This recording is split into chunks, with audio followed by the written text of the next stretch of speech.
Non-negotiable para kina Kylene Alcantara at Kobe Paras ang quality time sa gitna ng pagiging busy sa kani-kanilang showbiz commitments and projects.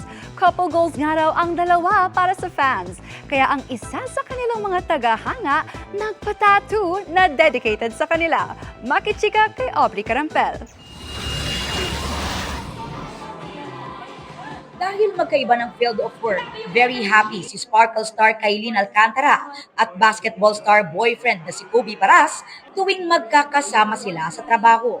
Tulad ng isang launching event na pinangunahan nila kagabi. Naging extra special pa ang event para kina Kylene at Kobe dahil nakilala nila ang elderly fan na nagpatattoo dedicated para sa kanila. Gulat nga ako, sabi niya, Kobe, tignan mo. Sabi ko, ay, ang ganda ng henna. Ah, hindi, totoo yan. Basketball. So cute. And then sunflower, and then may K2. That means Kobe and Kylene. Nung una, parang ayoko dahil sabi nila masakit daw magpatato. Pero pag mahal mo ang isang tao, walang masakit.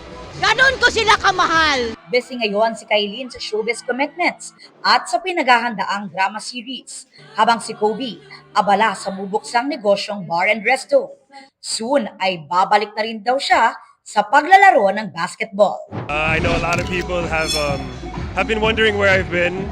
I've been enjoying my life. I've been finding myself. I've been trying to find who Kobe Paras is, and I think now I have a better picture of who he is, and hopefully people can see me on the basketball court soon. Very supportive dyan si Kylene. Ang saya-saya ko sinabi niya yun! That's his first love, and will forever be his love. I will always be here to support him. Si Kobe full support din syempre sa acting career ni Kylene. Pati na sa goal na makapagpatayo ng bahay this year. Well, my parents and my brother, they've been in the limelight for a while, so I'm pretty much used to it. But it's different because, you know, she's a special one. I'll always be here. She's amazing at what she does, and she's truly beautiful inside, and, you know, there's more blessings to come for her. Pero kahit busy sa kanya-kanyang ganap sa buhay, di raw mawawala ang time nila together.